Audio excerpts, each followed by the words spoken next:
going on, Russell Wayne and the Main Event 365 Network? This is Jason Kabenda from the Detroit Lions. Here to give y'all a shout out, man. We appreciate all the support, man. Know you guys are big fans. Know that you guys are rooting for us to take the North this year, and we're going to do just that, man. Appreciate you guys so much. Just want to give y'all a shout out. Y'all have a great day.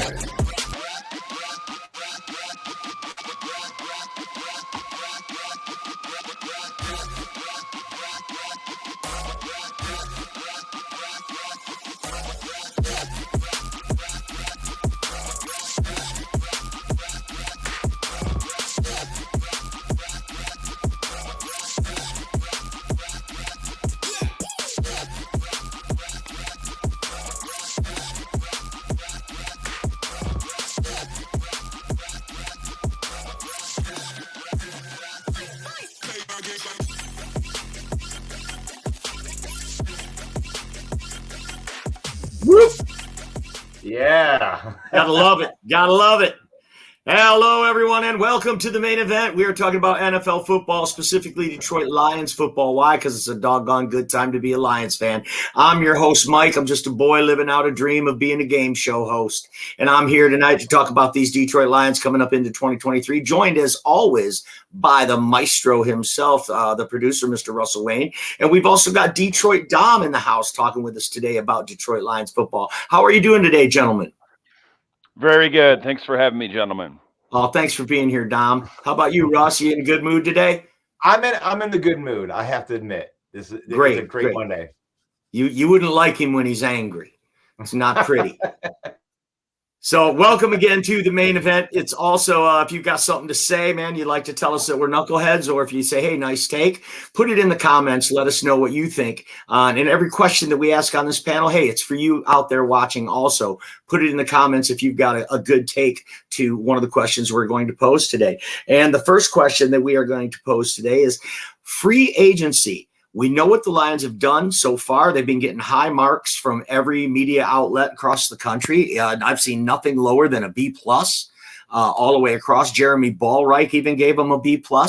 And he's a homer, and he gave it a B+. So he is very realistic. Yes, he's a homer, but very fair. Objectiveness and journalism for sure. So who's left is the question in free agency. Who's left? Russell Wayne, we're going to start with you. Any names out there that look like potential? And please don't say Lamar Jackson. Not a free agent. Good point. I saw a name. I'm trying to get his name right. Poona Ford. Poona Ford from the Seattle Seahawks is available, and I heard that as a name from I can't remember which it was. I think it was the Detroit Lions, the Pride of Detroit, and I think that he would be an excellent fit right in the middle of our defense. We haven't made a big move on up front yet, and I think it would be another one of those Brad Holmes moves that he would do to like get ready before the draft. It seems like this whole team is ready before the draft, and we're just going to stack talent. Poona Ford. Poona Ford. So that's the name to look out for, Russell Wayne. You Yep. heard it here at the main event. I'm not familiar with that player. I guess I need to go out and read a book about football or something because I don't know that name. What position does Poona play? Oh, he's defensive tackle. I think that would really help in the middle of that defensive line for sure. And he's coming out of Seattle as a free agent? Yes. Okay. But Dom, you ever heard of Poona Ford? I have. He's a solid player. He's one of the it's funny because I wish I would have like screenshotted it. I thought I wrote it down, but I actually jotted down like what looked to be the top 10 remaining defensive tackles. Poona Ford was definitely high up on that list. Another name, I don't know that I can pronounce it on first try, is Matt Ioannidis from Carolina. Both those guys would be great, but the one I'm looking at would be another homecoming. He's out there. He's still only, I think, 28, 29. That's A'Shawn Robinson.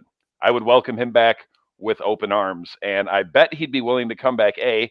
B, he's out there in the market because the Rams didn't have the money to re-sign him because that bill finally came for them. Right. Any one of those three I'd be good with. The list I'm looking at actually has Poona Ford ranked below A'Shawn Robinson. Well, A'Shawn Robinson's price tag's going to be a little bit too, right? I mean, he's a $8 million a year player at least. Quite possibly. I mean, he got a 2-year, $17 million deal in 2020. I don't think anyone's going to shell out that kind of money for anyone at this point in time in free agency. I mean, we're not going to get him for free. Do you recall the circumstances that we lost him? I believe it was like Matt Patricia he didn't gel with Patricia. We let him go. Is that what was? Didn't want to meet his contract demands. Patricia, I guess, claimed that he didn't fit in his defense or something. Okay. So it was more of the coaching and the regime. So him coming back to these guys is a fresh start essentially. There was no bad blood between him and ownership that I can remember or anything like that. No, not that I know of. Yeah, I remember we drafted him out of Alabama. What do you think about that? A'Shawn Robinson, Russell, coming over to the Lions. I mean, he started here, so I mean, I like it just because it seems like it fits that culture. He left because he was a little bit too expensive for us, and now on the back turn, I think that he could provide depth. I mean, I don't think that he's going to come in and get 10 sacks or something like that, but he definitely he's not a sack guy. He's a run stuffer, as I recall. And as a run stuffer, I think he provides value. And yeah, I like that. A'Shawn Robinson, that's a good one. And then he made the deflected pass sexy again in Detroit. Remember his first 2 years? 13 deflected passes. Then he quit doing it. That's a great stat. That was the other thing. I think he kind of plateaued as far as his production here and based on what he wanted. I mean, he was 24, turning 25 when he left. That's when guys get big contracts elsewhere. And they were just like Patricia and Quinn are probably like, he's not our guy and we can't or choose not to afford him. Right. I will be interested to see any other free agency draft additions that Brad Holmes makes to this team in lieu of what he's already done, because it's really keeping us guessing as we go into the draft. One thing that I'm not guessing about, though, is who's the best quarterback in this division. In the NFC North, I think it's Jared Goff, hands down. I think when Kirk Cousins, offered to restructure his deal and the Vikings declined that offer, I think that spoke volumes to what the Vikings feel like they have in Kirk Cousins, and they want to get out from under that contract they've had, guaranteed money contract that he had. So I think Goff is the best quarterback in the division once Aaron Rodgers is gone. Jordan Love might have a lot of upside, be great. Same with Justin Fields. He might be great someday, but I mean, statistically and just passing the eye test, I think Goff's the best in the division. What do you think about that, Don? 100%. He's the best quarterback in the division. I would take it a step further. It's funny. I don't know why the other name is not popping in my head immediately, but by the end of the season, a lot of, well-respected sports writers were calling him the second best quarterback in the entire NFC. But now I'm sitting here thinking, who's the one guy that's for sure better that we're not thinking of? They're probably referring to Dak Prescott or Jalen Hurts, right? Okay, Hurts, yeah. Prescott, yeah, but that's a different story. Yeah, in my opinion, Jared, I wouldn't trade Stafford when he's healthy for Jared Goff for sure. And certainly not for his contract. You know who Dak Prescott is? He's Kirk Cousins with a better brand. Oh man! Tell me I'm wrong. Well, you know what train I'm on, main event, Mike. I think Jared Goff has absolutely proved himself.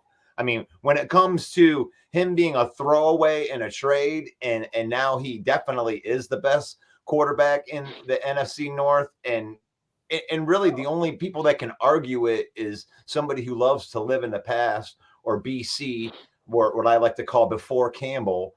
So if anybody wants to go, not a throwaway, but they tried to make it sound like a throwaway. Like, here you got 2 first-round picks, and we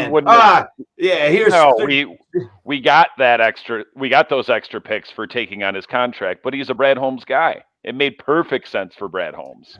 At the time, it didn't seem to, when it came to the public view of the trade, most of the people were thinking, oh, he's just a bridge. There's no way that he could be the future. He's just a temporary guy. And actually, we're still kind of going through that to a point, but it's not nearly as bad. Like the smart football pundits are kind of like, okay, this guy's the real deal. Well, I mean, he came in and he resurrected the career. A lot of our cohorts that just refuse to get on the Goff train, he's still a bridge and he's 28 years old. It'd be different if he was 35.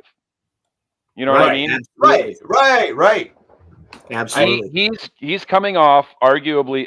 I'd like to go back and look at those 2 really good years that he had with the Rams and see if I could pick out a 10-game stretch that was better than the one he just came off of. I can promise you the record couldn't possibly be much better. And I can guarantee you he didn't go 10 games, no turnovers, not just no interceptions, no fumbles for 10 games with baby hands. Yeah. I mean, that man's working miracles at this point. With these tiny hands, 144 straight passes without an interception. So definitely I think he's the best. And as you guys are talking, I'm sitting here thinking, other than Jalen Hurts, I can't even think of a single quarterback in the entire NFC that I would trade for him. I wouldn't trade him for Daniel Jones or Geno Smith. I wouldn't trade him for Matthew Stafford or,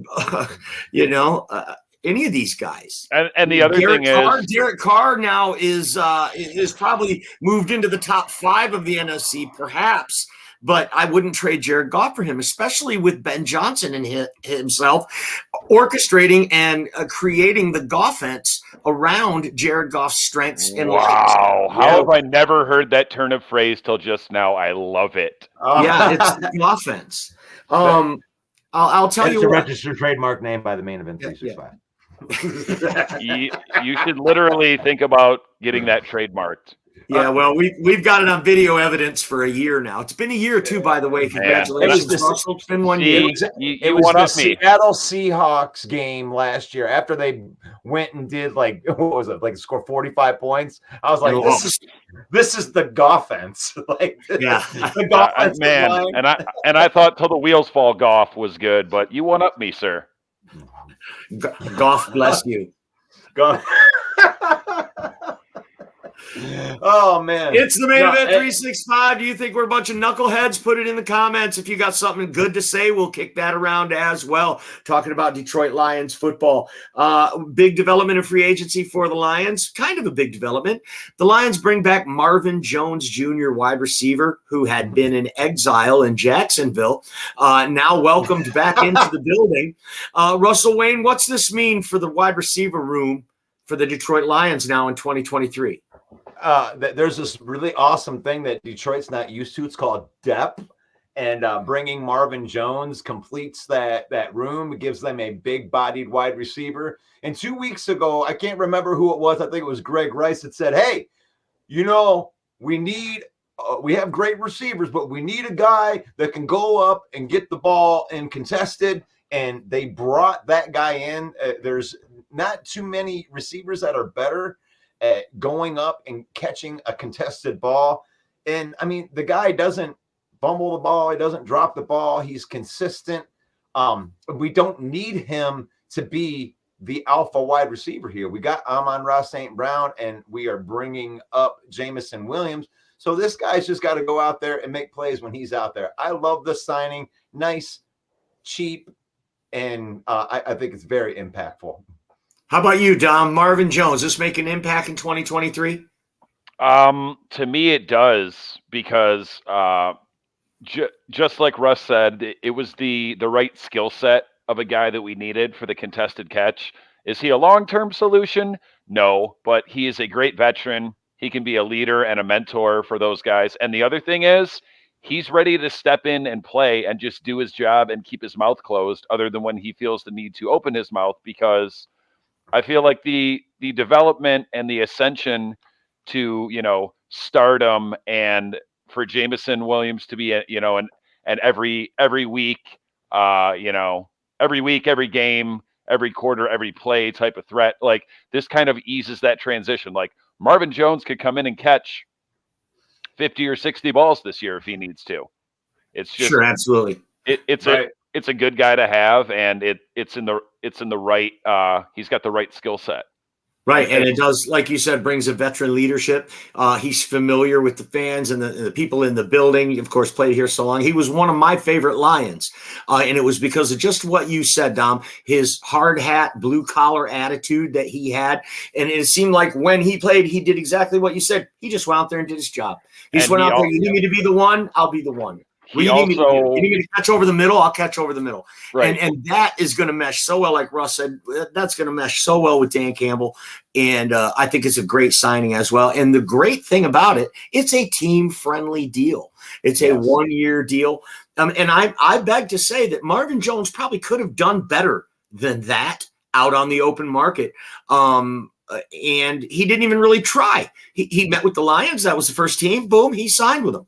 So I think it goes back to what we've been saying for the last couple of weeks here on the main event. This is a shift in the culture, and this signing also points to that. People leaving and coming back to Detroit, that hardly ever happened.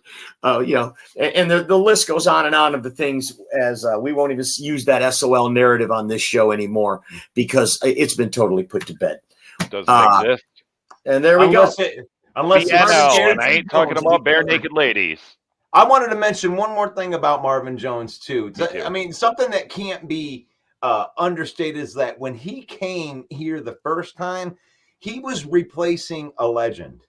Calvin Johnson had just retired, and the pressure that was on Marvin Jones coming into I can't imagine the pressure. And like you said, he came in and just put his hard hat on and went to work, and he became beloved. Maybe not as much as Calvin Johnson, but it wasn't like, oh my God, I can't believe Marvin Jones is here and Calvin Johnson is gone. Right. It was like, okay. You know what else he did?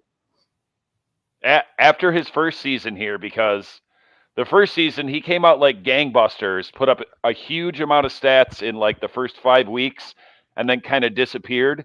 That first off season, he went to that wide receivers camp with it's like Randy Moss and Ocho Cinco. Like he wasn't always a great contested catch guy, but he became one because he knew that was something he needed to work on to step his game up. Because he's like, whoa, I can be an elevated level. I can have an elevated level of success here because there is no Calvin Johnson. And if I can go out here and be the man, I'm going to be the man. And he did. Mm-hmm. Mm-hmm. I mean, the year that Galladay led the NFL in touchdown catches, Marvin Jones was like third, and he missed like 5 games. Right. And Stafford had 4,000 yards. Yeah. All right. So that's it. Resign Marvin Jones. We like it now. My piggyback question to that gentleman is, did you see the Lions taking a wide receiver in this draft? And does Marvin Jones signing alter that? Also, I mean, is it possible that Marvin Jones doesn't make the team, Dom? It is I would say it's possible. It's not impossible that he doesn't make the team. I would say it's highly improbable. Even if we do, even if we do draft a wide receiver, even if we take what's the guy from Johnston? Quentin Johnston. Even if we take him at 18, or we take another one, in the second round or third round, I would be surprised if Marvin Jones doesn't make the team. But I have seen us sign veterans in the past in the offseason that didn't end up making the team. I would say if he doesn't make the team, it's almost a good thing in some way, shape, or form. Like I could see the half full side of that argument, but I would expect that he makes the team. You know what I mean? It means that our floor, he doesn't rise to the threshold of our floor in the wide receiver room, and that would be hard. I would think that. I mean, like you said, he isn't that old. So I mean, he's not on the back nine completely, right? I mean, maybe on the back turn, but front of the back nine. Well, is he 29? He's 29. 30 years no, old. He's like 33.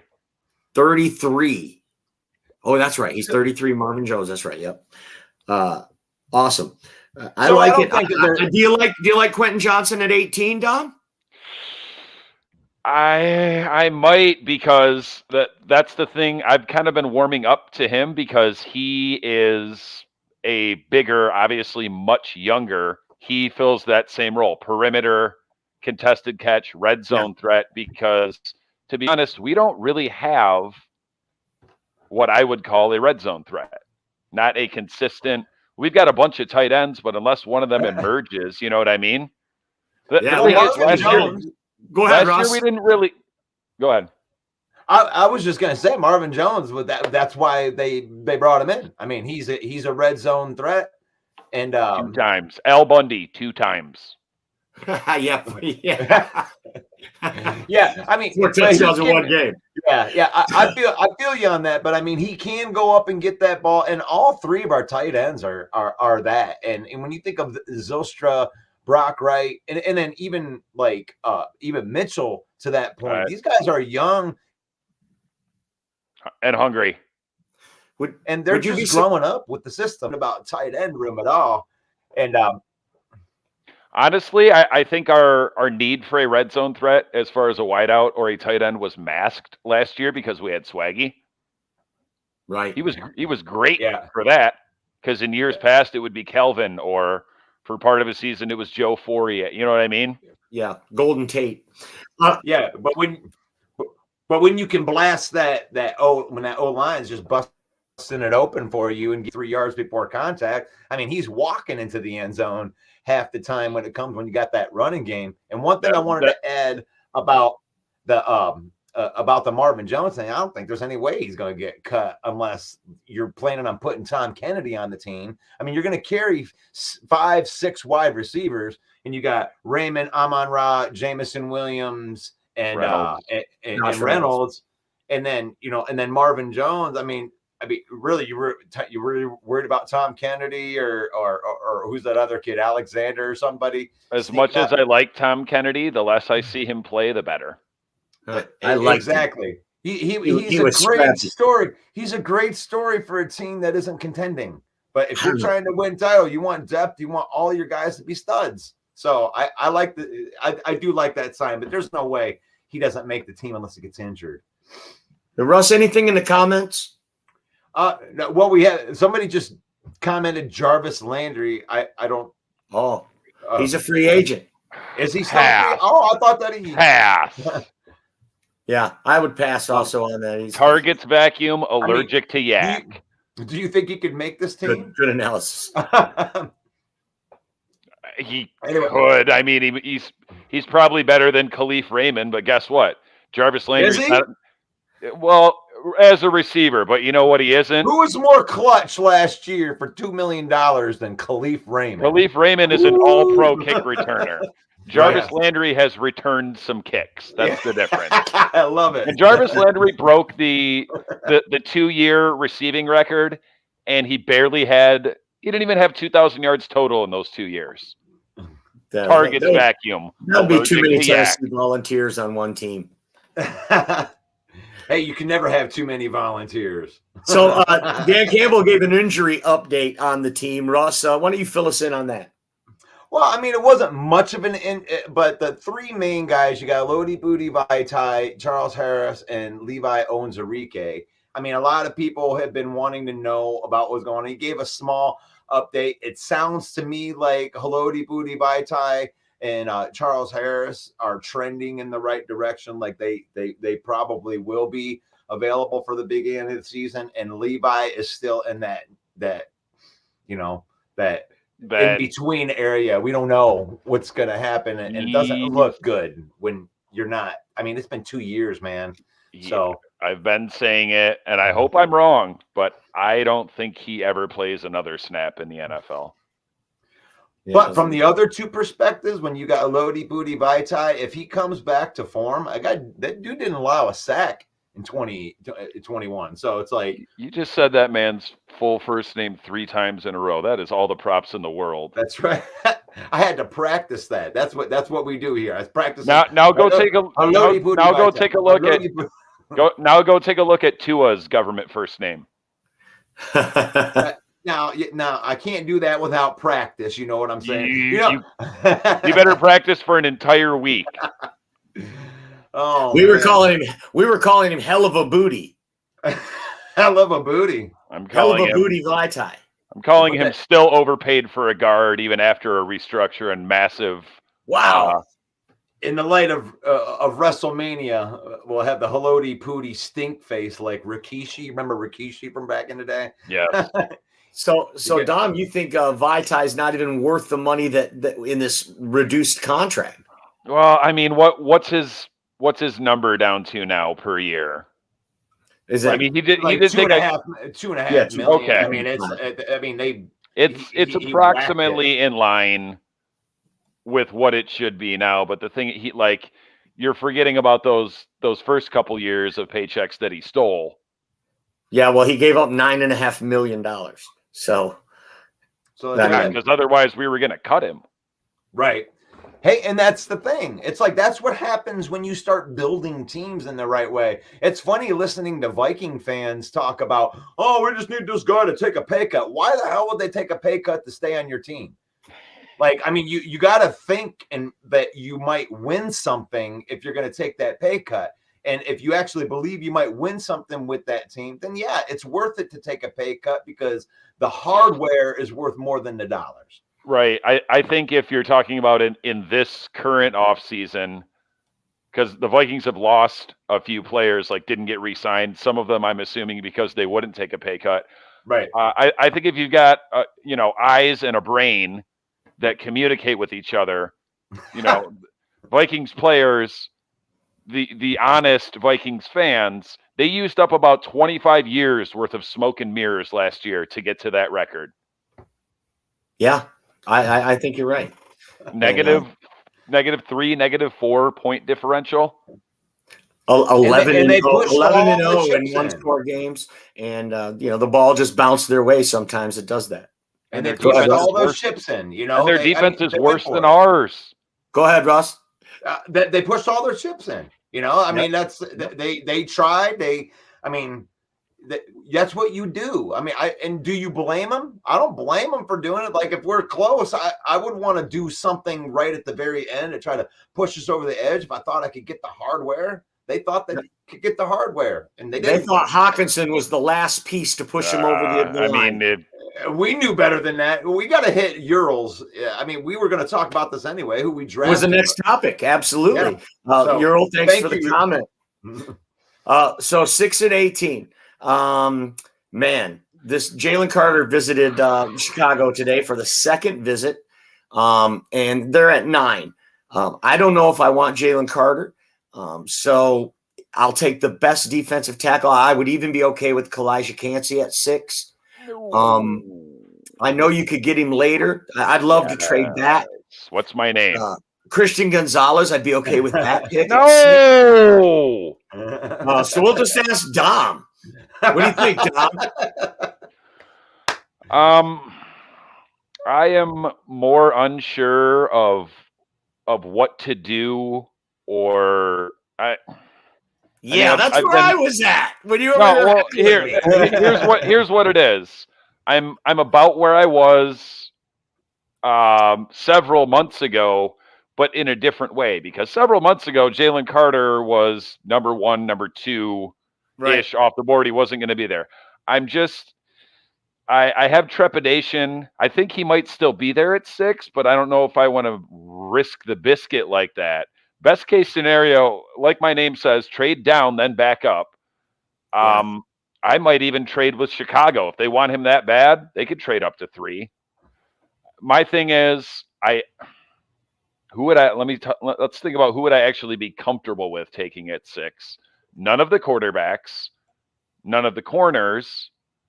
Tyree Wilson, maybe. Right. I'm thinking maybe we just absolutely luck the F out 2 out of 3 years, and somehow Will Anderson slips to us. Because if you recall, 3 months prior to the draft that year, Sewell was at the top or was going to go in the top 3, and I'm like, I would love him, but there's no way he drops down. But I really don't see that happening. Best case scenario is one of those quarterbacks is still there at 6, and then we just hold someone over the barrel. Looking at you, Vegas. That is, Tennessee. That's a great take. I love that one, Mike. That's actually my favorite take of everything, just because of where it's at. You know, that 6, it's like you're going to have a couple of the quarterbacks that are gone. And if you got one of them high-end quarterbacks right there, man, like hold it there. Yeah, especially if Vegas thinks that Anthony Richardson is a high-end quarterback. But honestly, he makes sense there because he could sit for a couple of years behind Jimmy G. But Dom, if we have to make that pick, and this is something that I think that Lions fans have to kind of come to grips with, is Brad Holmes has been going after these like Jameson, right? Where he has a skill set that isn't like you can't put your finger on. Right. I mean, where it's like, okay, you can't teach that type of thing. That's why I think something like the super speed, like the Christian Gonzalez or even Bijan Robinson or like something, or even like Lucas Van Ness, like too high for him. Yeah, that's one what, thing but we that's can what I'm agree saying. on. It's like if we don't trade down, it's like we're at the bottom, then you the take top the risk on end of Carter. the second tier.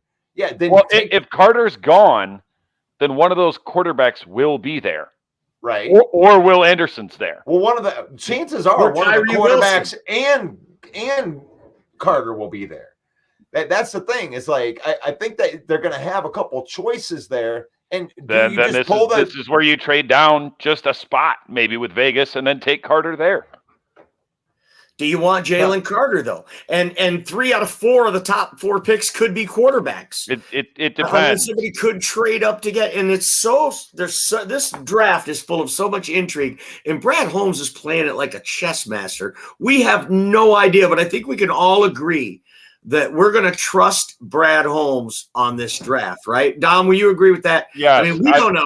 Tyree Wilson, of course, I'd love that. I just don't see him getting past Seattle there or Will Anderson. I don't see those. Okay, Seattle, this is how we could move up if you really want Wilson. Because if they want a quarterback, you could be like, hey, Seattle, you didn't get that quarterback. Seattle's not going to take a quarterback, I don't think. I don't think they take a quarterback the first Richardson makes good sense there, too. So we have to do the transition here. I know that eventually we're going to really figure out how to do this, but we do the Detroit Lions talk for the first half an hour, and now we are transitioning over into NFC North open mic, and Ken Dobie is in the house, our Chicago Bears fan right here, and oh wow, Bob Wisely. Oh yes, he's helped. Like if you Ken, look what's the over under for the Bears for wins this year? Do you know? Well, I was going to get into what you guys. I've been listening to you guys talk about Carter at 6, and look, I don't think if you take Carter at 6, I don't think that's a bad thing for you. There are Bears fans who will be mad, but I mean, here's my question about Carter. If he can play, if he's right, the player everyone thinks he is. Right, what's your downside? Based upon his skill, but also the off the field stuff. Is he Warren Sapp or is he Nick Fairley? So that's what I'm worried about. But at that point, you trust your GM, right? If they've had conversations to make the right call. Now, you talked about trading out to Vegas. Dude, Jimmy G is like a 2 or 3 year fix for them. That's what they're thinking. They don't need to get a quarterback at 6. So they're not a trade partner. But they're idiots. So I bet you they love Anthony Richardson. But you know, Anthony Richardson makes sense later in the draft because he's not a guy you want. And we talked about this on the open mic last week. Anthony Richardson is not a guy you draft and start this year. If you do, 100%. You Mitch Trubisky him. You ruin him. That's why we don't draft him or any quarterback. Well, so for you guys at 6, though, I mean, if your GM is comfortable with Carter, has a conversation, thinks that the reckless driving thing was okay, a thing that stupid college kids do, blah, blah, blah, and thinks the talent's worth it and he's going to be okay in the locker room, then your upside is nothing but the ceiling with that bad defense. And by bad, I mean good. That badass defense you guys have been building. So I think you guys might use your 6 if Carter's going to be there. Because I don't think they thought maybe Carter would be there originally, but now that he's slipped a little bit, there's no and if you look at the quarterback hungry teams, like there's no 6 is a hard spot. You could trade out, but you're not going to get I don't know who you're going to get. You're not going to get the Raiders. It depends on who's there, though, Ken. I mean, it depends on what player is available at 6 like to if who's going to Stroud come were up. there, you've got customers, but Stroud's not going to. Right. I mean, how many people? I mean, there was a report that came out. Tennessee. I can't remember who that was. Tampa. What was Carolina taking Anthony Richardson #1 overall? I mean, what do you think the chances of them betting on the upside, kind of like Trayvon Walker last year, where they took the project over the real player in Aiden Hutchinson? For every They one, made the playoffs. We didn't. But I mean, for every one I've We seen, beat their ass. For every one that I've seen, they say, well, he's going to go #1. I've seen 10 that say he's going to go later in the draft. And Tampa, where do they pick? They're number 17 or something. 17. Yep. 19.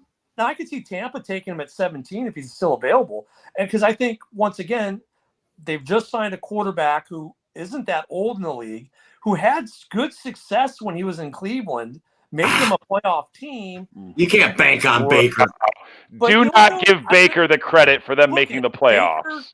Baker and Goff aren't much different in terms of. Oh, my blasphemy! You guys know I like Goff because I've told you guys many times I've liked. So why would you compare him to Baker? Baker Mayfield. Okay. So look, did Baker have some downtime with Carolina? Yeah, but was he trending the right way in Cleveland? For sure. So he could have, like, Tampa's hoping that for Baker for them is what Goff has been for you. And that's what I mean by that. And I could see that. It's fair. It's fair, Ken. They're both overall #1 draft picks. Yeah. They both had limited success in this league for sure. Yeah. I mean, it's one of them has been to a Super Bowl. What do you mean limited success? The guy has like a winning playoff record. Jared Goff has done nothing but prove haters wrong. Gurley has 2 knees. Goff's got a ring. I mean, yeah. Like, where is this thing where he gets compared to Baker Mayfield? Well, Baker Mayfield won 1 playoff game. But look at Baker. Baker built a team from nothing, whereas Goff had a lot of stars. Out of here. So that's a lot of defense and Nick Chubb are nothing. And one of the best offensive lines in the league. Thank you. You're looking at what Tampa's thinking, though. These Bears fans, y'all are something else. No, I mean, come on, Ken. I'm giving you Tampa's mindset there. They've got weapons. They got a pretty good defense. They think he can step in and be their Jared Goff. Kyle Trask might beat him out in Tampa's rebuilding, and I want to see Kyle Trask get a shot. Wow. They drafted Kyle Trask in the 2nd round, okay? That's I am a Kyle Trask fan. I mean, look at Baker. I guarantee that is not Baker's job being handed to him. He's going to have to Kyle Trask for that but job. You know what, though? That's a worse insult than saying that Fields is better than Goff. But you know what, though? For Tampa, he's low risk, high reward, because if you get Baker that was that last season in Cleveland, which is in the playoffs, you're doing good for the money you spent, and now you can afford to take Richardson later in the draft, and you don't have to start him this year. True. So, I think they are a quarterback needy team. I don't think any team, including the Raiders. Well, see, here's the thing: if the Raiders draft him, it's when, not if, Jimmy G gets hurt. And I looked the other day. I've never even heard of the guy that's Oakland. Vegas' backup. Right.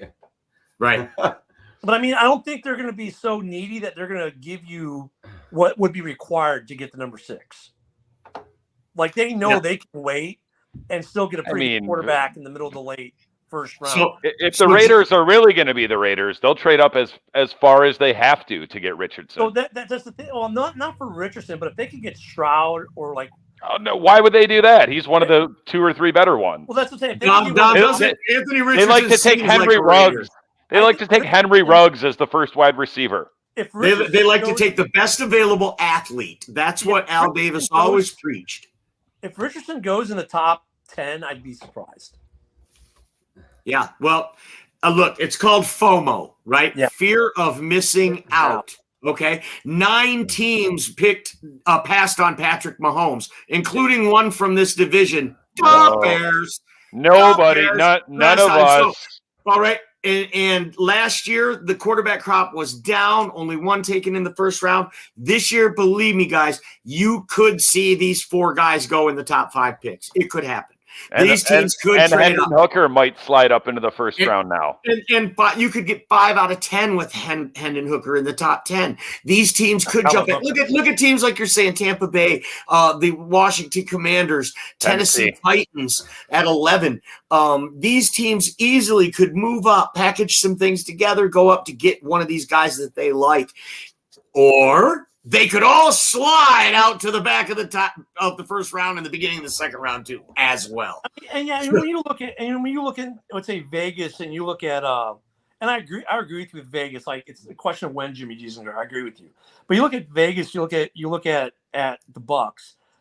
I think the reason they signed those guys is because they don't want to spend an early first round. They're feeling they can get a middle of the late first round or a second round pick and quarterback and develop for a year and have either Baker or Jimmy G, or for the Bucks, the guy they drafted last year, work him for another year. So I mean, I hope you're right, Earl. You know, they're probably, Jalen Carter could go to the Seahawks too. That's a good pick too. Because then we can for sure at least get Wilson. I mean, it's going to be the top 7 or 8 picks could get interesting, because there are a couple teams I think can go 2 or 3 ways. I know where I want to go at number 9 for the Bears. I don't think Carter's there. I don't think Ski is there. I think they're both off the board. Yeah. I agree, Earl, unless they trade out. I'm on the Bijan forever train over here. I think Bijan is probably the best athlete in the draft. For the Bears, he's their best option in the draft. You are in love. If he's there at 18, I would take him. Well, I would trade up from 18 to get him. Yeah, I don't think he's going to be. I love Bijan Robinson. Did you ever look at any footage on him, Mike? Did you go through and I started to, and I got sidetracked on his backup, Johnson. This guy. Roschon Johnson, he's great too. Yeah. This guy's a tank, and this is actually the guy that Dan Campbell and Brad Holmes were looking at. Is he great, or is he Toby Gerhart when the defense is gassed from trying to stop AP? I think he's a 3rd round pick that might be a nice addition to the running back room, is what I think. I like the kid from UAB. We've got David Montgomery. We've already got Bijan Robinson. Maybe he's not exactly that, but he's a lead back. He's a 3-down back. Would you agree with that, Ken? Oh yeah. I mean, look, I love Monty. I know you do. I love Monty. I know you do. 1,700 yards. Monty was a great pickup for you guys. And Jones, look, with Monty and the signing of Jones, that if Jones is nothing more than a 3rd down receiver for you guys with Monty, that's 2 new threats that Goff didn't have last year as outlets. Right. And I mean, so that's I said in the backstage comments, I don't know if you guys saw when you were talking about it, but I mean, Jones with having Monty there is now more release fouls for Goff, so it makes him more dangerous. Jones only has to play 3rd downs. If he's a 3rd down receiver only for you guys, that's all you need him for. That big body can go up. He's kind of like a tight end, but in receiver clothing. So, I mean, he could be your end zone guy, your 3rd down guy with Monty, who can run it, catch it, do whatever. Also shows great patience with the ball. So if you get another running back 3rd round like Bijan's teammate, what a compliment you have. What a room you have with running backs. So Ken, the news today that Jalen Carter had his 2nd visit with the Bears. Are you? I mean, these off the field issues. Now, let's set aside let's set aside this car accident for a second. Right. Well, he showed up for his pro day out of shape. Yeah. Was sucking wind by halfway through it. Yep. And you've got the off the field stuff. And 1 month before the fatal accident, he was actually clocked 30, 40 miles over on a speeding ticket. So we see a pattern here.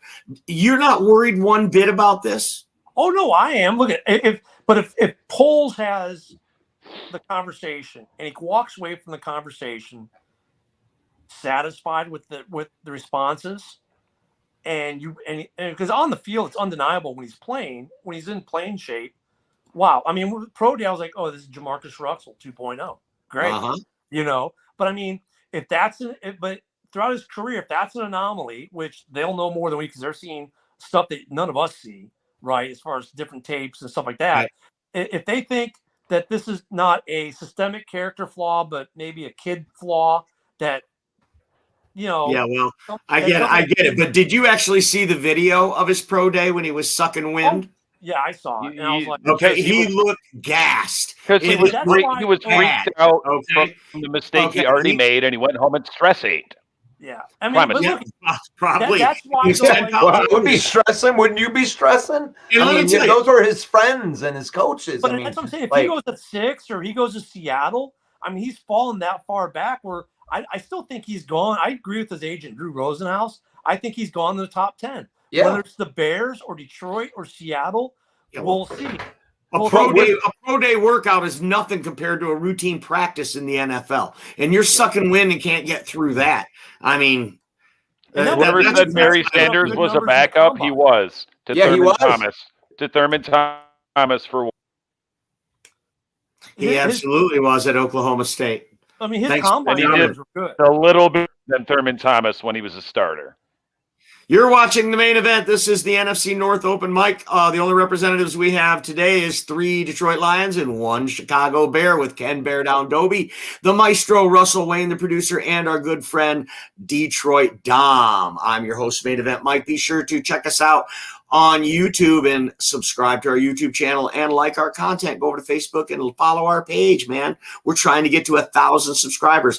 And we'd like to remind everyone that on April 27th, we will be broadcasting from the Lion's Den at a secret location in Michigan.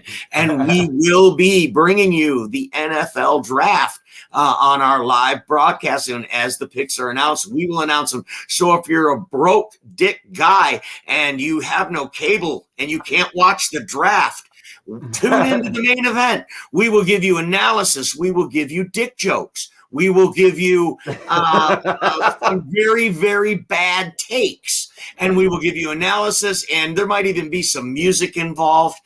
That's April 27th at 7 p.m. Eastern, right here on Facebook Live on the Main Event 365.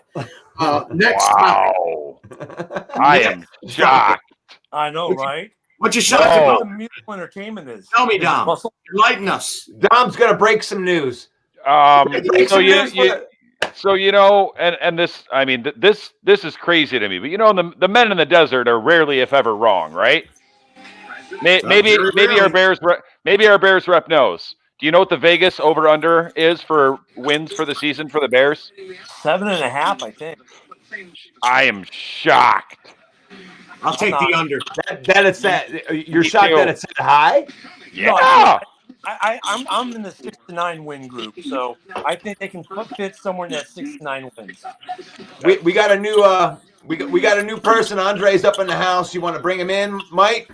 Andre, how are you tonight? You Lions fan? Oh yeah, one pride, baby. That's All right. right. I can tell you're a man of high character. What's on your He's mind an tonight? Man, just waiting for the draft, see which way we go with the 6th and the 18th pick. You know, If you had your way, what would you do with it? I'd take a corner with the 18th pick. I'd probably get a D lineman with the 6th pick. Who you like on D-line? Would you take Jalen Carter? Yeah, I would. You think our coaching staff will get over any character issues? Yeah, Dom, what do you think? You're shaking your head. Yeah, so that's a good question. Dom, would you take Jalen Carter at 6? If we can't trade down, then yeah. If Tyree Wilson is there, do you take Jalen Carter at 6? Ooh. I don't. At that point, I'm using 14 minutes and 52 seconds to make phone calls or field phone calls to see if someone wants to trade up. All right. What if Bryce Young slips to 6, Dom? Would you take Bryce Young? Absolutely not. You would let Bryce Young slide by, possibly a generational talent, 2-time All-American Heisman Trophy winner. Trevor Lawrence or Andrew Luck could be there at 6. I wouldn't take him. Wow. We're very proud to welcome to the show. It's Smoking Jeremy. What's up, fellas? Sun Tribune, right? What's the name of the publication?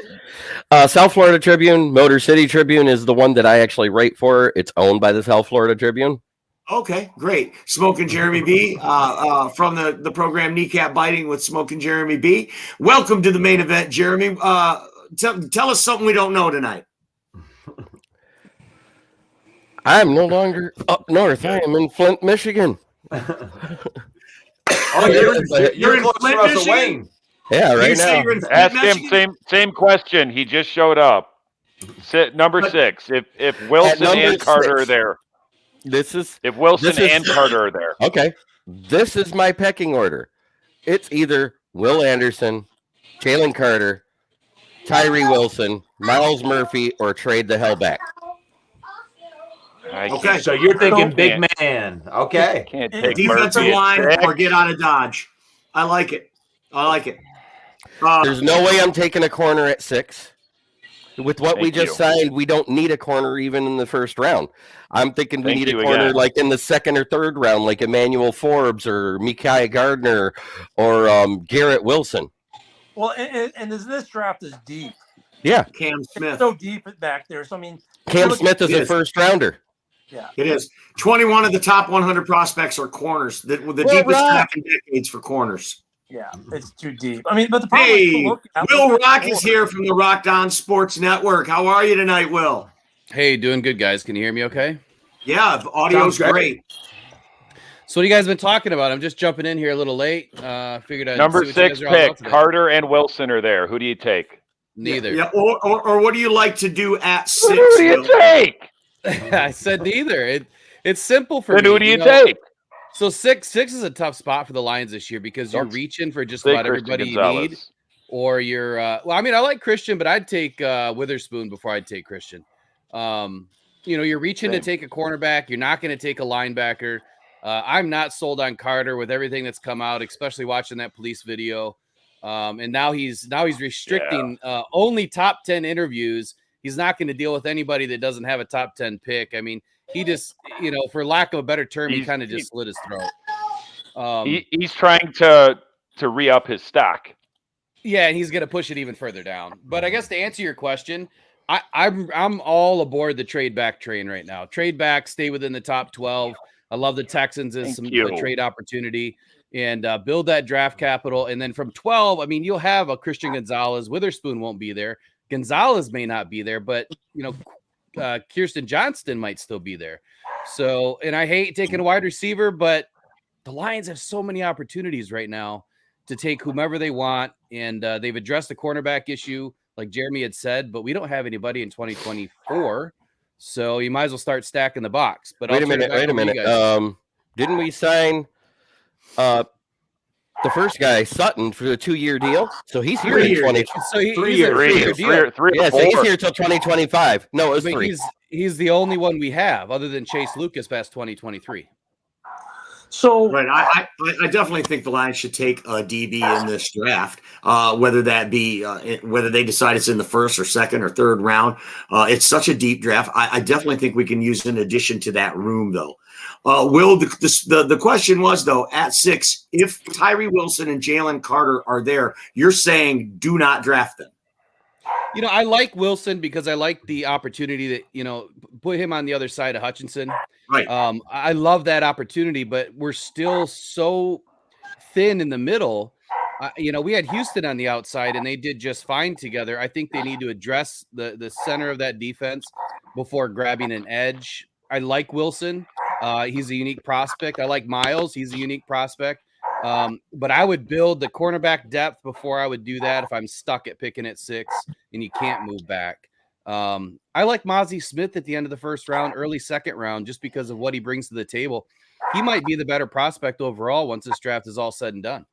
So that's a run stuffer. I like it. Real quick on this, I mean, we brought up the Texans. That's actually, now that I'm looking more at the draft, I'm looking at the top 14 picks, right? So I look at like the Raiders aren't a trade partner. They're not going to trade you, move up one, and moving back one does nothing for you. The Falcons, maybe you might move up 2, but I don't think. But the Titans and the Texans are probably your 2 best. And the Texans, I could see, because if Carter's going to be there at 6, I could see the Texans, because they're taking a quarterback at 2. Everyone, unless they're off the rails, I could see if Carter's available at 6. Maybe you're right. The Texans could jump up to 6 to take Carter if the Seahawks don't grab him at 5. So that actually makes some sense for the Texans, because if you think about it, if Carter ends up being a good player, a game wrecker style of player, that works for the Texans because then they got the quarterback of the future on the one side, their offense, and their defense side. Now they got their anchor to build around on the defense. So that actually makes a lot of sense for them to do that. But I really don't see the Raiders moving up 1. The Falcons moving up 2. I think there's enough out there where they can not. Well, the Bears aren't taking a quarterback. The Eagles aren't taking a quarterback. It sounds great. Sounds Yeah, great, the but Texans, I don't see the Texans moving up. They got too many holes. They need as much draft capital as they can get. So I mean, they might move back, but I don't see them moving up. Let's ask Andre a question here. Andre, thanks for being on the show. Do you think the Lions come out of this draft with a quarterback at some point? Oh, that's a good question. I don't know. It's kind of up in the air. If they do, probably maybe 3rd or 4th round, I'm thinking. Okay. What about a late round like Max Duggan? What do you think of something like that, Dom? Would you be all right with Max Duggan in the 6th? I do like Duggan. The guy that I like better is Pornstash McConnell from Purdue. I think he might slide up maybe into like the 3rd round. I don't know that I want to take him there, but that's the guy I want. Yeah, that's a good call out. That's a guy the Lions looked at the combine. They brought him in for a visit as well. He's got the measurables. What is he? 6'3", right? He's a big quarterback. He's a pure passer. He's a little bit mobile. What do you got on this guy, Aiden O'Connell, Will? You know, I've watched a little bit of him. I haven't studied him a whole lot. I haven't really gotten into quarterbacks other than watching Hendon Hooker. And then, of course, Stetson. You know, we watched him in the championship game. From what I know, he does have a nice pro style set to his technique and his mechanics. He is a dart thrower. He's pretty accurate with the ball. But outside of that, I don't know enough if I would take him in the 3rd, 6th round. Absolutely. I would take any quarterback just about in the 6th round. Duggan is probably going to slip out of the draft if everything stays the same as it is right now. And if that's the case, who wouldn't want to gamble on that guy's gritty attitude in the UDFA market? So let me can I piggyback on something that Ken said though on the Texans. So if the Texans take that quarterback of the future at number 2, right? I think that if they're going to move up with the Lions, it's going to be to take that wide receiver to pair up with that quarterback or with the quarterback. Mm-hmm. So I don't know if they would pull up to or jump up to take Carter, but I think they would jump up to take a wide receiver. Quentin Johnson from TCU and Bryce 100%. Young or CJ Stroud. That would be a nice reset for the franchise for the future moving forward, right? But I think even at 12, you still might get Quentin Johnson at 12, and certainly Jordan Addison might be available there at 12. So they could still get a quality receiver without moving up with Houston Texans, of course. Well, and then they're saying the BC wideout might go. Zay Flowers. Flowers. He's tiny, but man, can that guy move? There's another option too, and that would be the Steelers at 17 because they really want Joey Porter Jr. I mean, it's like the world. And in a lot of mock drafts, he's going in the top 12. So let me throw a hardliner at you guys. So that could be a possible partner. The Saints are picking first. Their first pick is 29th this year. Mm-hmm. Yeah. So they really need to reset their team as well. The Saints is another team that I'm looking at for the Lions as trade bait at 18. If the Lions really don't like what's there at 18, you move back to 29. Maybe you get a 2nd or 3rd rounder in 2024. You get a 3rd or 4th rounder in 2023. And then you can take Mozzie Smith with that 29th pick because he's gone somewhere between 26 and 32. Michigan guy. No, I'm not a Michigan guy. I love that, Will. New Orleans Saints GM. New Orleans Saints GM. Like it because Cowboy.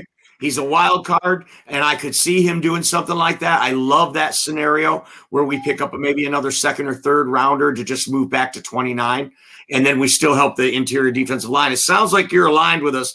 We really think that defensive line is where the Lions should be going with this first pick, wherever that lands, right? Well, that's that or corner. I like it. I like the idea. Mike, I have something for you. I really need to know because since we're talking about 6 and 18, I want to ask you. I mean, if he's available, I mean, Jake Moody at pick 18. Are we going to do this? Solidify the kicker position. Yeah, I mean, I see Jake Moody show up in every single Michigan fan's mock draft. Look, The Raiders if you want to might. get under Russell's skin, if you want to get under Russell's skin, all you got to do is do a mock draft and take Jake Moody anywhere in it and post it, and I will get a text that says, "Can you believe he picked Jake Moody?" So The Raiders might. It's a step up from a long snapper in the draft. It's like you might be able to pick one up. Who's the highest drafted kicker? Would that be Janikowski? Was he the Yeah, highest? by the very same Raiders. First round, buddy. Guess who's in the second round as the second highest? Ooh. Jason Hansen. You know what I don't want to see? I mean, Yeah, I guess two that kind of worked that's out two for Hall us. of Fame kickers. I don't want to see the Lions depend on a kicker for the next 30 years like we did the previous 3 decades. Right. That's what I Kickers don't want win to see. close games. Drives me crazy. Hey, there's a kicker available who's very, very good and doesn't live that far away, just about a 4 or 5 hour car drive from his house to your stadium. Who's that? One of my So, favorites, Robbie Gold. He's still out there. Robbie Gold, Right. is he like 60 years old by now? The No. dude still money. Making field goals at a high rate for playoff teams. That's He's amazing. double dipping. He's getting Social Security and a game check. Yeah, but Like, how do we do that? That is one of my favorite things ever. I always say that. He's still, I mean, in San Francisco, he was money. He's still money. So, I mean, All right. I know Bears fans are like, oh, bring Robbie home. And look at Robbie lives in Chicago. He goes to Blackhawks and Bulls games and Cubs games. He doesn't and all that wonderful stuff. want but to kick. I'm so reunions- sorry, outside. main event Mike. I It brought came up a here. kicker. We can't talk about kickers from Reunions this don't long. work. And we got Santos. I don't think the I Bears. like Will's idea of trading down at 18. If you want That's to Ben Bear Down Dobie, folks. He's a Chicago Bear fan, and this is the NFC North Open Mic. I'm your host, Main Event Mike, and this is our panel of experts. And we are rolling through, and what I want to talk about right now is FOMO. That is fear of missing out. Which one of these quarterbacks is going to be that guy? Which one of these guys do you think a team is going to move up in this draft to get? Obviously, CJ Stroud, Bryce Young are the odds-on favorite, leader in the clubhouse right now to go 1 and 2. Let's operate under the assumption that they do go 1 and 2. What team could you see moving up to get Will Levis or Anthony Richardson or Hendon Hooker? And we'll start with you, Jeremy Ballreich. What team, what dark horse team do you see driving the draft at the top and changing everything from there down? Tampa Bay at 19 could possibly somebody that would want to throw away their future to trade for Anthony Richardson. But they got Baker Mayfield. Again, Tampa Bay. But they drafted Kyle Trask in the second round. Yeah, I mean, that's a second round pick. That's not nuts. Who has the actual arm that Mel Kiper said that Tom Brady has? Who does have a noodle arm? Who does have the QB IQ of a semi truck? I mean, there's a reason why they won't move forward with him. And he's a quarterback from the state of Florida. And the University of Florida, no less. So that's why they'll go for Anthony Richardson. Yeah. They drafted one, they'll draft 2. All right. That's a good take. So Jeremy Ballreich says Tampa Bay Buccaneers. Detroit Dom. Oh, sorry. We'll go to Andre next. Sorry. Andre, is there a team that you can see moving up into the top 5 to get one of these quarterbacks? Maybe the Texans. They're in the top 5. They're in the top Texans 5. are at 2. They're at 2. Texans are right. Back into the So top they'll 5. already though. It's have their possible. quarterback. Is anybody else you can see moving up into the top to get a quarterback? Not right now, no. Because Okay. I thought maybe San Fran, but maybe not. Nope, they got enough quarterbacks. Dom, what do you think? Is there a team that's going to move up into the top and get a quarterback? Possibly Tampa, like Jeremy said, Tennessee, Oakland. Tennessee at 11. And I know Andre was mistaken because he forgot, but what if Houston, this is a dream scenario. What if Houston is smart and takes Will Anderson, and then it gets down to like 6 or 7, and then Houston's like, hey, let's get back up there and get whoever's there. Good take. Sure. Good take. Good possibility. That actually could happen. I could see that happening for sure. Hey, Will Rock, what do you think? Give me a dark horse team that could move up in here and snatch a quarterback, shake up this draft. Minnesota. Who do the Washington Commanders really have at the QB position? Sam Howell right now? They don't have Carson Wentz. So why the Commanders are my pick. They're at 16. I think that they're going to want to move back up. They're trade bait with the Lions at 6. I don't know who really is going to move up to take Levis. I mean, the guy's scared of milk. So I don't know if I could have somebody in my locker room that can't drink milk or is scared to look at milk. He screams like a little baby. So I don't know if Will Levis is that guy. I don't know if Anthony Richardson is exciting enough, as raw as he is. Stroud, Young, they're definitely 1-2. Hooker, he's a fun prospect. He's a little older, but he's a second round, third round guy. Hopefully the Lions land on him. But that's what I'll leave you with. Washington 16 moving up to find a QB. I like it. That was going to be my pick as well. Sam Howell can't be the answer. And I could see them making a cowboy move like that. And I like what somebody said earlier about the Saints could make a move in this draft. I believe Philadelphia Eagles will either trade up or trade down. They'll be active players in this draft as well. They've got a real cowboy for a GM in Howie Roseman as well. Moving on. Hey, wait. I want to jump in on this. I want to jump in on this too. Okay, John Russ, give me your dark horse. I know we got lost yet. Yeah, Hey, we'll let Ken go first. So look at. I think if someone's going to jump up, it's not going to be at 6. I think if they're going to jump up, it's going to be with the Cardinals at 3. And I agree, the Commanders are a good dark horse to jump the 3, and they'll grab Levis if he's there. Well, he'll be there because remember it's FOMO, and if they can get the 3, well, to part of my French, it fucks the Colts over big time because now the Colts are looking at great. Do I draft Richardson early? Do I reach for Richardson? Or do I go Anderson? Do I still have a quarter? So, I mean, that will screw up everyone's draft plans. The Commanders could wreck the draft by jumping to 3. Jumping to 3 to take a quarterback from a basketball school. Yep. Yeah, like my guys look, Levis has been talked about as going in either one of the top 2 as well. He's been one of the names. But I could, if you're talking FOMO, like, oh my God, we're going to need a quarterback. We're at 16. Levis is good. We think Levis is good enough because I don't think it's going to be Richardson in that case. I think they might jump for Levis at 3, which then would make it interesting because Richardson would have to go for the Colts, which would probably be the universal biggest reach. Everyone would be like, oh my God, it's a reach. That would be so fire. But situationally, it would be the only thing they could really do, which means then at 5 and 6, now you've got Anderson, you've got Carter, you've got Ski.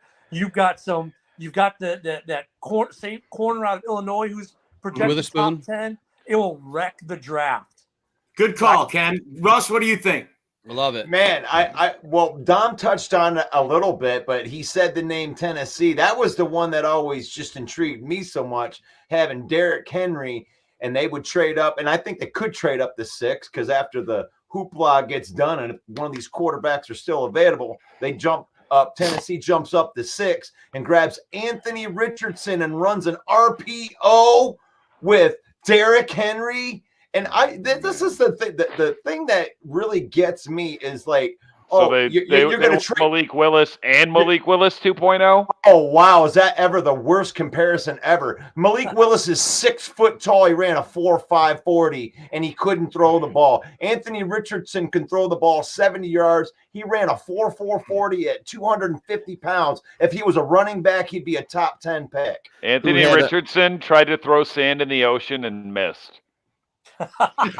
No, he overthrew the ocean. Sure. You know who he overthrew the ocean. You know who Anthony Richardson is? He's Jamarcus Russell 2.0. Resume, but guess what? That's not national title resume.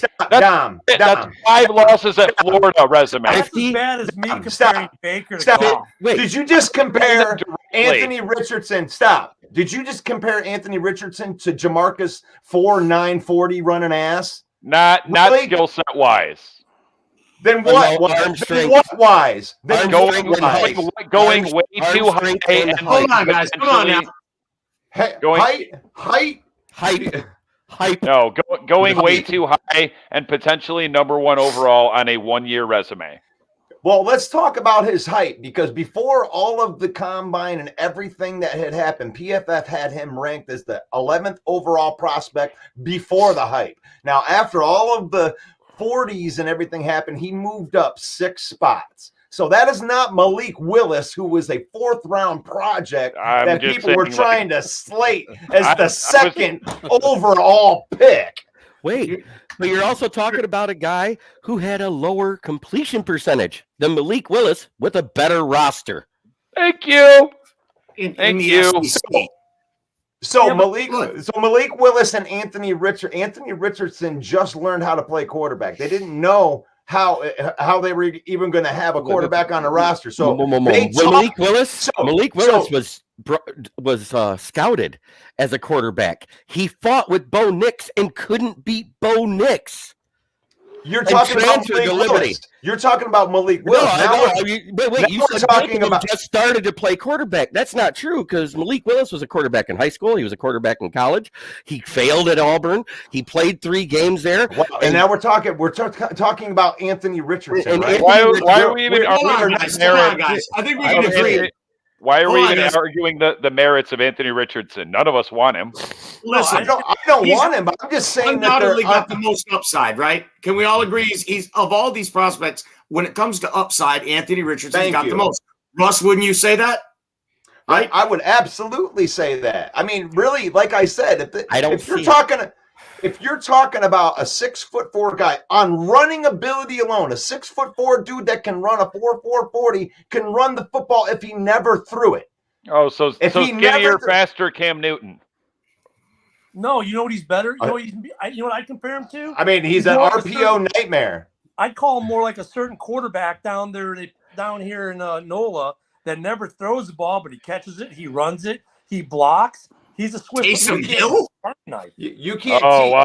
So he's so good he doesn't have a full-time position. But look, I agree on the upside with Russell. He's got tremendous upside. But even if he never throws the ball, he could be a guy that you can throw out as a wide receiver. You could make a tight end. You could make him a running back. Oh, so he'll be broken after a few years like Lamar Jackson. So this proves why why this Anthony Richardson is the most polarizing prospect. Some people think he should be a 2nd-round pick, and he might be the number 1 overall pick. Yeah. Like, that's how polarizing this is. I don't think we should draft him, but I'm just saying, God, if you get him, if he was on the Lions, I guarantee everybody on the Lions fan base would go, Russell Wayne is on record. He believes that Carolina is going to take this kid at 1. Number 1. He'll be number 1 pick. 9 teams that passed on Patrick Mahomes, all right? And no one wants to be the one who misses out. Fear of missing out. That's FOMO. And there was this kind of hype around Patrick Mahomes. There was not this kind of hype. You're absolutely right. So it's a copycat league. Dom, tell me, where do you think this guy's going to be Marcus Russell? I mean, really? Come on. Are you serious? No, I'm comparing what he did in college and then all this hype. I hope he does go number 1 to Carolina. Actually, no. Yeah. I hope he's still there at 6, so someone will trade up for him. Well, no. If he goes to number 1, if he goes to number 1 at Carolina, and I can understand because I've heard the Cam Newton thing too. But if he goes number 1, now the Texans makes no sense for Carolina. That makes that number 3 pick the Cardinals have. And oh my God, I can get a franchise quarterback at 3. I just got to trade out. Which if I'm the Titans or I'm the Commanders, like I said, wrecking the draft because someone will trade with Richardson. Carolina. Makes more sense for Vegas, Seattle. I mean, I don't want him, but hell, even us. But look, right. Goes number 1. Right, because you don't want this kid to start right away. You want to put him in a situation where he can sit and develop. And we can't do that because we need our first-round pick. He goes number 1. We need our first-round pick to play. Let's say he goes number 1. Go ahead, Ken. 1 of the top 2 quarterbacks pre-draft. One of the top 2 quarterbacks will be available at 3. If Richardson goes number 1, you're not telling me the Cardinals don't have the new jet lottery ticket? That they're not going to be able to take that number 3. No, your point's absolutely right. No, for sure. For sure. And I love that call of the Washington Commanders coming up to take that pick at 3 and really screwing the Colts because let's face it, the Colts are taking a quarterback. We know that, right? Well, then Gardner Minshew is not the end. Now the Raiders, their defense is terrible. I could see the Raiders passing on a quarterback. The Raiders have the worst overall defense in the NFL for 5 years. See the Raiders doing that. Well, think about it. The first 4 end up being quarterbacks because of that scenario. Richardson goes 1. Texans take a quarterback. Someone moves into 3, takes a quarterback. The Colts have to take a quarterback. Now at 5 and 6 and 7, you've got 3 teams who don't necessarily have to take a quarterback. They can or they can trade out. The Colts you could have Will Anderson could fall to 5 or to 6 or Carter or Orlowski or if the first 4 go quarterback, which I think that would be pretty damn rare in history in the NFL. The first awful. I can never remember 4 quarterbacks in the top 4 picks. Well, 2 of them automatically are busts.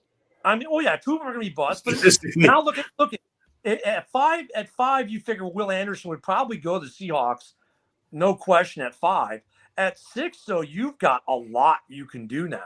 You can go Carter. You can go Ski. You can go You can mess with Pittsburgh. Think you're taking Joey Porter Jr. and try to flip that trade.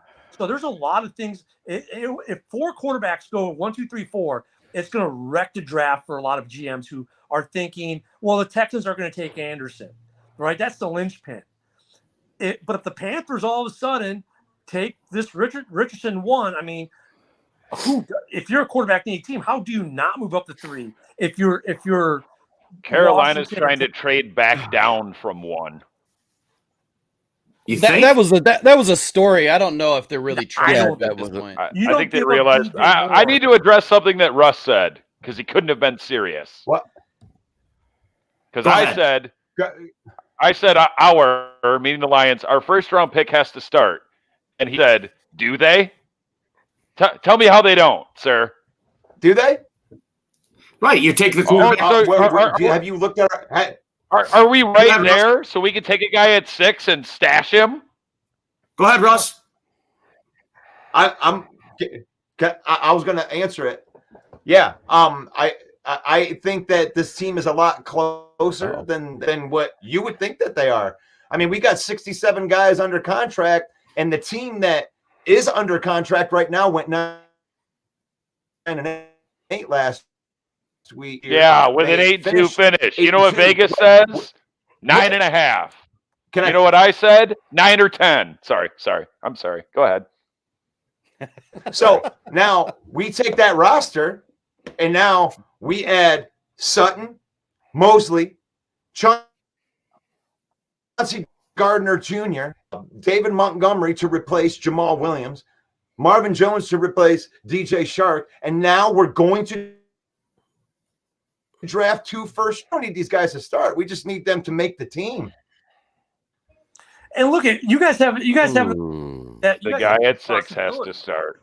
You can take a quarterback at 18 or even at 6. No, we need a starter. We need 1 or 2 starters. Right, but let's say you can take a quarterback in the first round, and your fan base is not going to be, oh my God, start the number 6 pick today because you've got Goff. So if you're not, you would be surprised. But I know because there's always you'd be surprised. But look what happened in San Francisco, right? They took a quarterback in the top 2, and Jimmy G's here, let him sit for a year. That was the plan. That Jimmy G, of course, got hurt. When they drafted Trey Lance, the idea was to let Trey and San Francisco fans were like, okay, cool. I think you guys would have the same thing with Jared Goff if you took a quarterback at 6 or 18.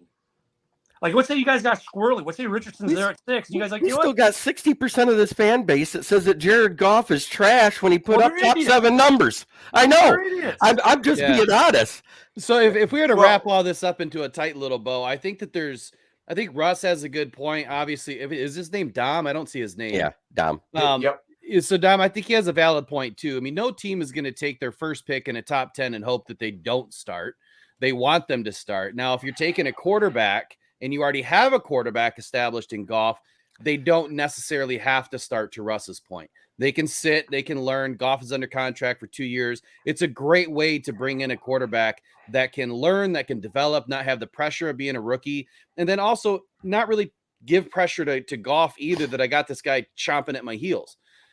Now we have the luxury of having 2 first-round picks. So that someone would trade up to 6 if Richardson's there. And that's a good point Possibly. too. So then they gain more draft capital, but the 18th pick, if the Lions keep it, our second first-round pick, that person has to start. All first-round picks need to start and play unless it's a quarterback in a unique situation, or unless it's a Jameson Williams in a unique injury situation. I'm not a proponent of drafting injured players. I think it's terrible. I hope it works out for Holmes this year with Williams, but you find some good value. Hendon Hooker in the 3rd round. Yeah, I'm okay with that. He's not starting right away, and it's okay that he sits and rests. So I think if you wrap it up, they don't have to start unless it's a defensive player that's getting taken in the top 10. They have to be on the field, or anybody else, even a running back or a wide receiver. Richardson's there at 18. I'm still trying to trade down. 100%. I don't want a quarterback at 6, but we'll see what Holmes decides. I mean, it all falls on the Panthers. What's the biggest advantage of drafting somebody in the 1st round? Usually you're adding impact. You're adding impact to your team. Well, the answer I was looking for is the 5th year option is the fact that you can get that guy for 5 years. So you have a chance to get somebody that you think could be the future. Now, I know that you guys don't like Richardson, or maybe somebody doesn't like Stroud because he was from Ohio State, or Bryce Young because he's too small, or Will Levis because he's crazy, or whatever reason you don't like these guys. The thing is if Brad Holmes likes this guy, then he's going to pick him, and we're going to have him for 5 years. And that's the main thing. I like the late round quarterbacks, but that's the only disadvantage is you don't have the 5th year option with that guy. Right. But you might be getting a stud on defense in lieu of that, and a solid quarterback on the back end. So, I mean, this team, like you said, though, is a lot deeper than people give them credit for, Russ. And I mean, I definitely think they can make some additions on defense. But does anyone think that the Lions would take a tight end in this draft? Will Rock, I want to start with you. You think the Lions would take a tight end in this draft? So the minute I throw a Reese's in my mouth, all right, here we go. 100%. They got to take a tight end, whether it's going to happen early or late. I would say it's going to happen mid-round. Okay, mid-round tight end for the Lions. Yeah, and here's why. There's no reason why the Lions are going to make the same mistake they did with Ebron and everybody else they've taken. Hawkinson in the 1st round. Pettigrew. I mean, they failed miserably, and I don't think that there's a case that's been made out there for any tight end that's been taken in the 1st round in the last 20 years, besides a couple, that have really done anything to change a team or lasted in the league and made a difference. So for me, if they take a tight end in the 2nd round, I'm not going to be mad. If they take a tight end anytime after the 2nd round, I'm not going to be mad. If they take a tight end just to take one in the 5th, 6th round, and they don't have a 7th, then I would be mad, because then you're just kind of wasting a pick on somebody that's really not going to do anything when you could add a guard or, another tackle or somebody that still has a shot to make the team, because those guys later in the rounds have a bigger shot than a tight end is, going to beat Wright or Mitchell or somebody else that's already on the team. So it's a deep tight end draft this year. Ken bear down Dobie. You've got Robert Tonyan. You've got Cole Kmet there in Chicago. You think the Bears add another tight end? What are you talking about? They got 8 more in the practice squad. Right. I was looking something up really quick because the second he said 1st round, and the first Greg Olson came to mind, and he was a 1st rounder with a lot of longevity. Cole Kmet was a 2nd rounder. I think Tonyan is good to come in behind Kmet. Hell, if you listen to Packer fans last year, they're like, "What are we going to do without Tonyan?" Of course, now they're going to trash him because he's a Bear, but don't get it twisted. Packer fans loved Tonyan during the season last year. Yeah. Look at this. They're not here to defend themselves. This draft is so deep at tight end as well. I think a lot of teams are going to be taking a tight end at some point in the draft because there's enough talent in the tight end position. Why wouldn't you to develop or even to bring to camp, cut, and then throw in your practice squad? I think there's a couple more than a few teams. And I think the Bears. I could see them if they think there's value there where that player can be the 3rd tight end. Yeah, I could see it happening. I could, but yeah, I'm happy with Kmet and Tonyan right now. But I mean, I see the Lions taking a tight end. I see the Bears. Actually, I see every team in our division taking a tight end at some point. In this Okay. draft. All right. That's Ken Doby, the human run-on sentence. Jeremy Ballwright, do you think the Lions take a tight end in this draft?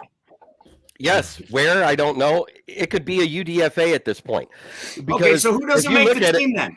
Then who doesn't make the team, you guys? If you're sure that the Lions are going to take a tight end, that seems to be the consensus. Nobody said nobody's going to Brock make Wright, the team. James Mitchell. Are you going to keep 4 of them? You're jumping. You're jumping there because James Mitchell is also a fullback, which means Kabinda could be cut to save cap room. Correct? I'm not a fan of Kabinda either way. I'm not a fan of that whole. I'm not a fan of that whole position at all. Fullback is so useless. But we're a fan of Kabinda because he shouted our show out. Well, that's cool. Okay, Kabinda as a person is awesome. Don't get me wrong. Cutting Kabinda to make room for a new tight end is what you're saying. No, that's not how what many tight ends are you going to carry? Wait, there's a lot of teams that carry 6 tight ends between the practice squad and the roster because of injury, because it is a position where you get injuries. We've seen it before. That's true. And so Dan Campbell's a former tight end. He knows this. Maybe there is a tight end in the Lions' future. Right, but I'm just saying it won't be in the first 3 rounds because look at what we need. We need defensive interior. We still need a linebacker to develop to take over for Anzalone. Oh no, Jeremy, don't go there. I did go there. How can you go there? The guy proved you wrong. I mean, he didn't prove me. No, he didn't prove me wrong. I went right back on that we didn't need to re-sign him when he missed the tackle on Aaron Jones that set up that first touchdown for the Packers. I think there's a question you got to ask Mike. When he whiffed in the hole on Josh Allen on Thanksgiving too. Yeah, go ahead, Ken. Here's the answer though. Hold on a second. The answer. Oh, I'm sorry. Go for it. Jeremy brings up a great point. Like the Bears right now in the depth chart show 4 tight ends, but I know we've carried up to 6.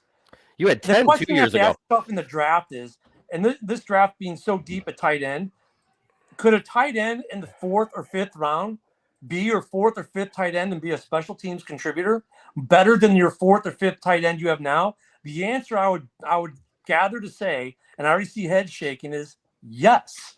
That's what I'm saying. This with this draft being that deep in tight end, of course the Lions are drafting a tight end at some point. The Bears are drafting a tight end. Every team in this division will probably grab at least 1 tight end. Green Bay might go for 2. We have the Lions have 4 that I know of. I don't even know for sure who Derek Deese is, but yeah, like Ken said, there's so much talent. We'll get them somewhere. This is the NFC North open mic, and Will Rock, did you have one more thing to add about the tight ends?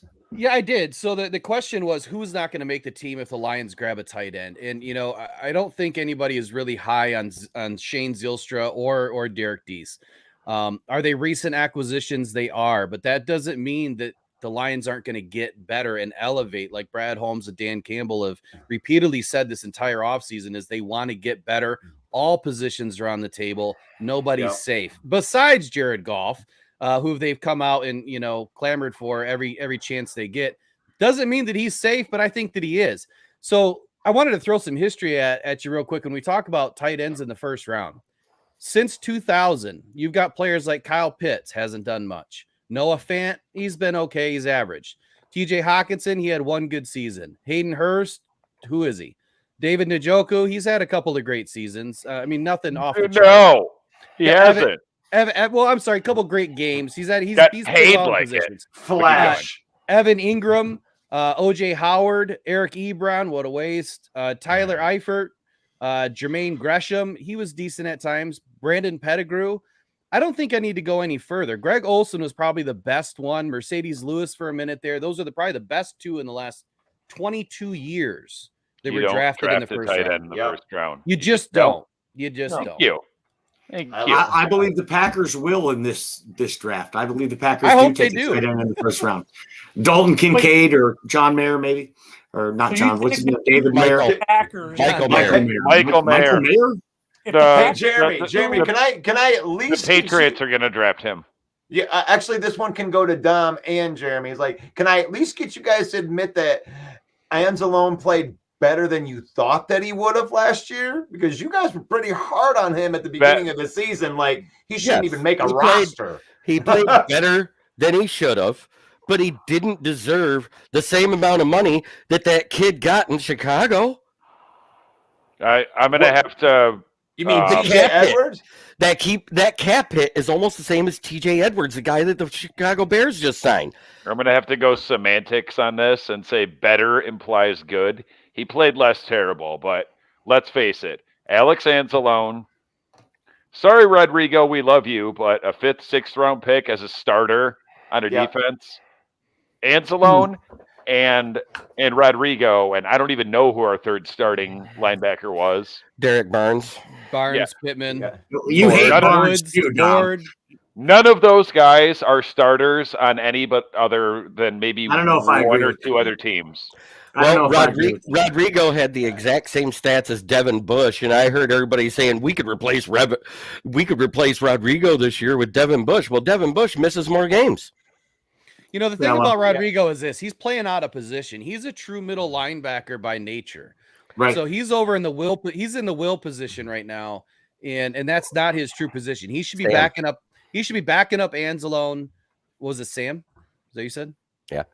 Okay. He was a Sam and the main inside linebacker that called the plays for Oklahoma State. He played on the strong side and in the middle. Half the time. Hold on, Rodriguez was a middle linebacker at Oklahoma State. Right, but he also played at the Sam, the strong side. He also played safety. But for the Lions, 2 years before that. But for the Lions, he's a will linebacker. He's playing out of position, drafted as a middle linebacker. And the key point about Anzalone is this: he went from 14.9% missed tackles in 2022 or 2021 to something like 7.9% in 2022. The guy also had like 140 tackles this year, so he played out of his damn mind. He did play better. When though, and here's another key thing. If you look at the first 5-6 weeks and you study what Anzalone is doing, he was doing this all day long. He was trying to coordinate and get everybody on the same page because Aubrey Pleasant had everybody so screwed up that nobody knew what was going on. He wasn't able to play. That's true. Pleasant goes away. Anzalone is able to play, and the defense starts to dial in by week 8 or 9. Different story. New season is written for the Detroit Lions. Great take, Will. Great. I'm glad he's back. And that's it right there. Anzalone played under Aaron Glenn in New Orleans. And finally, they let him actually do what he does and set the defense, call the plays. And he led every week we would check the box score. Anzalone led the team in tackles damn near every week. He finished the season as the leading tackler on the team. And he definitely improved from 2021 big time. And I think he earned that money. I didn't think he got overpaid. Will, just to address what they said, do you think that he got overpaid? No, I think that you're looking at is the average contract for his age and experience in the league, and he was deserving of wanting to take. The Lions were going to have to pay a premium to keep him because other teams are coming after him. Right. So it's you're looking at age and experience and what he's he can younger bring to the than table. I thought. Anzalone. He's I the thought he was father a of little the bit older. defense. Yeah, he's the father of the defense, though. You know, he's the one that's there to captain the ship for Dan Campbell. Yeah. And if I can give an attaboy to Ken's point, I wanted to say, I mean, I don't know whoever made the TJ Edwards, the comparison. The Bears got Jeremy. That was I like that comparison, but I'm gonna just say that the Bears got a really, really good deal on TJ Edwards, and I think that Anzalone just kind of got paid what he should have been, and the Bears got a good deal. Right, but I'm just saying, if you look at it cap it wise versus talent, the Bears got a great deal. I think part of what Anzalone got money wise was leadership. Thank you. That's it. Here's the they got a little value with TJ Edwards, but they overpaid for Tremaine Edmonds, so it kind of balances itself out. Yes, they definitely overpaid. That was the highest inside. Go ahead, Ken. You can respond to that quickly because we're going to wrap it up. I don't know if we overpaid. I think. Uh-oh. Well, all right. While he's thinking, so they overpaid. Sometimes karma comes back around. Go ahead, Bill. So what I was going to say, he tried to say they didn't overpay. The difference between Edwards and Anzalone is Edwards going to come in and fit the system, and is he going to give the Bears what they deserve? So the difference is Anzalone's already in the system, and he's going to elevate this second year with that whole defensive backfield that, by the way, I coined the Den of Doom. They're coming for you. Anzalone's going to be able to play lights out. So I'm excited for it. We'll see what's going to happen this season. It's going to be exciting all the way around. That's right. Will Rock from Rock Down Detroit Lions, he did coin that phrase, the Den of Doom, where I think he's going to print up some T-shirts, maybe some hats on his way to world domination. And the way things are going, Will, you might just get there, my friend. Congratulations on getting 1,000 followers on your page. Thank you guys. Thank everybody out there. First goal achieved. So that's great. Right. And I want to thank everybody else that's jumped on board, and it's been fun. And we're going to keep on going right to the top with everybody here too. All right, and be sure to check out Smoking Jeremy B on the Smoking Jeremy B, Kneecap Biting with Smoking Jeremy B. Be sure to check out Dom, Team Trade Down, then Team Back Up. That is his mantra. And, of course, the Maestro Russell Wayne. I'm your host, Main Event Mike. Thanks, everyone, for tuning in. Thanks for your comments. God bless each and every one of you. Peace out. See you guys. Man, appreciate you guys so much. Just want to give y'all a shout out. Y'all have a great day.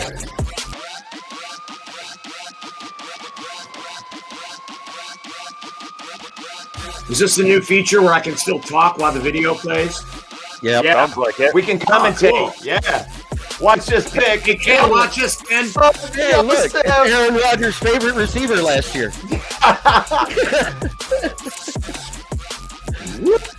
Completed more passes to him than Christian Watson. Yep, Will Harris even made the team. Here you go. Best receiver on the team right there, Pinay School.